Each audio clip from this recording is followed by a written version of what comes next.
Salut, alors on est sur un Ford Focus C-Max de 2006, 1,8 litre TDCi, moteur KKDA, boîte de vitesse MTX 75/5.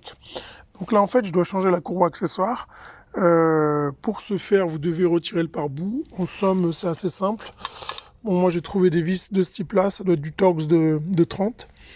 Et il y en a qu'une qui était en cruciforme, mais bon, en gros, c'est que du Torx.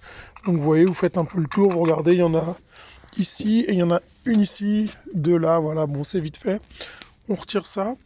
Et ensuite, la particularité pour le gros galet tendeur qu'on doit remplacer parfois, bon, là, la personne m'a demandé uniquement de remplacer la courroie. Alors, je vais vous montrer. En fait, vous allez devoir vous munir d'une clé Torx de 50. Enfin, dans mon cas, j'ai pris une clé Torx de 50, mais en fait, ce que je vous dis, c'est une erreur. En fait, il faut une clé genre de, ça doit être du 10 ou du 8, un petit cliquet avec une douille de 10 ou de 8. En fait, moi, sur le galet tendeur que vous voyez, c'est ce galet tendeur là, ici, et il y a un autre roulement, enfin, il y a une autre, voilà. Donc là, c'est la partie enrouleur, et là, derrière, c'est la partie poulie. Je vais essayer de vous la filmer, voilà, c'est là où passe la courroie. Je vais mettre de la lumière, voir si on voit un peu mieux.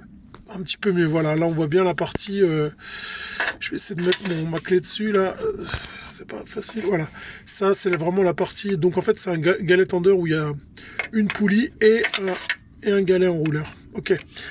Donc vous, évidemment vous repérez le schéma de la courroie, et en fait sur ces galets tendeurs là, vous avez qu'à regarder la pièce par exemple quand vous rentrez votre IMAT, si vous avez la même voiture que ça, donc on dit que, on parle bien d'un Ford Focus C-Max, de 2006, 1,8 litre TDCi 115, c'est moteur à chaîne normalement.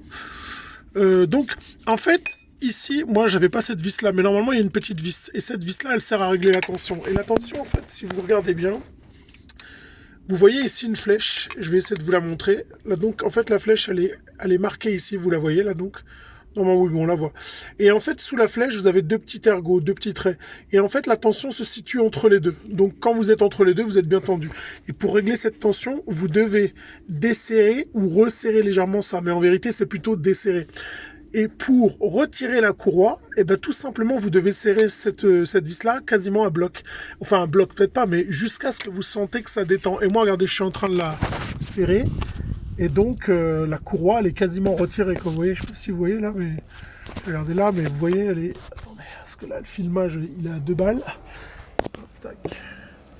Vous voyez là c'est vraiment, elle est sur le point de s'enlever, donc je vais continuer à visser, et une fois que ce sera fait, bah, normalement la courroie devrait s'enlever, puis après je remettrai la nouvelle, et puis après je resserrerai, puis j'essaierai de faire une tension propre, bien que... Vu que j'ai plus la vis d'origine, c'est pas terrible. Du coup, j'ai retrouvé cette vis là que j'avais sous le coude, on va dire, et c'est du Torx. C'était une vis qui était sur une poulie dumper de Alfa Romeo 159, donc le truc qui a rien à voir. Mais bon, c'est le même diamètre, alors je suis bien content de la trouver. Parce que si je dis au client, non, tiens, il n'y a pas la vis, je peux rien faire, bah, c'est ballot. Donc voilà, on serre un petit peu. Et normalement, la courroie, elle est bientôt détendue. Et après, on ne peut pas se tromper parce qu'après, c'est vraiment...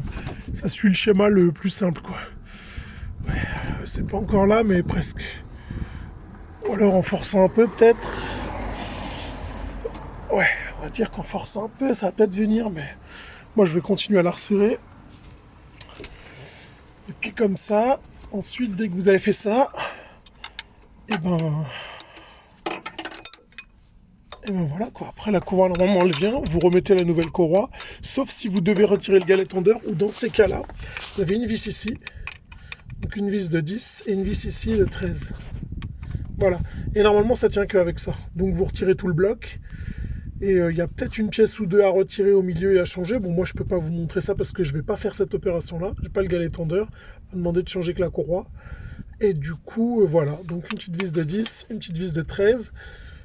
Ça pour à visser une vis ici, si vous l'avez pas, vous en trouvez une, et puis vous la vissez jusqu'à ce que la courroie soit suffisamment détendue. Bon, moi c'est bientôt le cas, je vais continuer. Et puis après vous remettez votre courroie, et ensuite vous essayez en dévissant donc cette vis là d'arriver à ce que cette flèche que vous voyez là arrive entre les deux ergots là, et là c'est que vous êtes tendu, et donc là travail terminé. Voilà, en espérant que ça pourra aider quelqu'un.